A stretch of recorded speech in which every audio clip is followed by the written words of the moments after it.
Howdy agents and welcome to our very first Paladins video. I started playing Paladins about a couple of months ago now, back in October 2020 for the very first time, although the game had been around for a few years and is still going strong. Hero shooter games are not really new to me and I have been playing Overwatch since release.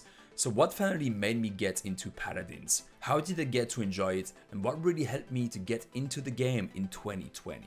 In this video, I want to talk about this. I want to break some of the misconceptions that people might have about Paladins, tell you more about my experience, and share a few tips that will hopefully encourage you to try Paladins for the very first time in 2020.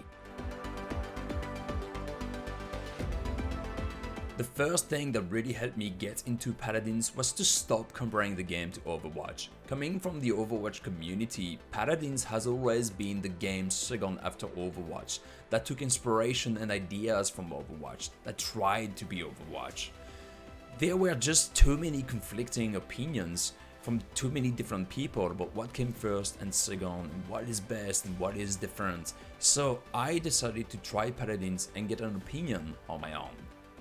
But the reality is that Paladins has nothing to do with Overwatch, despite the fact that they are both hero-based games, so are League of Legends, Smite and Dota. In fact, the overall gameplay is closer to games like League of Legends and Team Fortress 2. But I think what really confused me back in the days is that some character designs share similarities with Overwatch and vice versa. Some of the heroes in Paladins will remind you of Overwatch for sure, mostly because of their looks and sometimes because of their abilities. For instance, Chilene reminds me of Hanzo, Ashe reminds me of Zarya, Victor reminds me of Soldier 76, Drage reminds me of Junkrat, and Drogos reminds me of Far, and so on. But that's pretty much the only comparisons I could make, since the rest of the game felt like a MOBA more than anything, thus providing a very different experience compared to Overwatch. Paladins is more about how each player performs with their selected champion, and they have to know the strengths and weaknesses of their opponents to prioritize their targets. You can win games with damage dealers only, tanks only, or supports only. In Overwatch, it's all about the team composition, 2 tanks, 2 damage dealers, and 2 supports. That and there is obviously the fact that the team needs to know when and how to use their ultimates properly.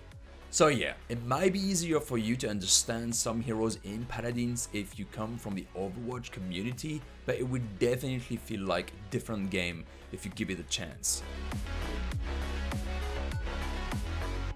So you are ready to give Paladins a try. Like I said, Paladins has been around for quite a few years, so there is a lot of catching up to do, and when you get into the game, you will find that there are a few different classes and quite a few heroes per class. And even if heroes are from the same class, they definitely don't always play the same way, as you would expect anyway from a hero shooter game that has a strong meta. Paladins has over 40 different champions, and you will start with a couple of free champions for each class. Champions can be unlocked with crystals or coins for a cost ranging between 15k and 60k coins. But you also have the option to buy a champion pack, which unlocks all existing and future champions right away. This is something I would not recommend you get right away. Instead, I recommend you unlock a few champions using coins and keep playing with those few you have unlocked until you know them well. This will ensure you play the same champions for quite a few matches until you have faced most of the other champions present in Paladins. Learn by fighting with or against them. That is by far the best way to get into the game. Learn which hero you might want to unlock with coins next time. Do not burn out by the huge amount of heroes available to you, and more importantly, you won't suck because you keep switching heroes all the time and never spend the time to learn one that you can really be good with. So once you feel you have played Paladins enough to be aware of all the different heroes out there and you want to buy the hero pack, do it and you will get the coins back if you had already spent them on heroes. One last advice I have to share with you, still based on my personal experience as a fairly new Paladins player, is that you cannot be good with every hero. There will be heroes you just cannot play. Some you can somewhat manage to do something with, and some that you will be very good with. And it's good to play a different hero once in a while to get some diversity, especially if you play ranked, because they can ban heroes. But don't feel bad if you don't manage to do too well with all heroes all the time. In my case, of all the support heroes, I'm pretty good with Genos and Ceres, mostly because I play support healer. But not all support heroes heal in the same way and with the same efficiency. Heroes like Pip might actually be great as a side support to keep the tanks alive when a huge amount of healing is suddenly needed, but he's not going to be the best at keeping the entire team alive. Understanding your hero isn't the hardest though. Knowing which item to buy during a game is probably what will require most of your attention. But if you're looking for the most typical point tank, Makoa, Inara or Fernando are great. If you're looking for the typical AR damage dealer, take Victor or Vivian. If you are more into snipers, Strix or Kinessa are by far the best for that. And if you're looking for something with more splash damage, then Drage or Drogo will be your cup of tea for sure.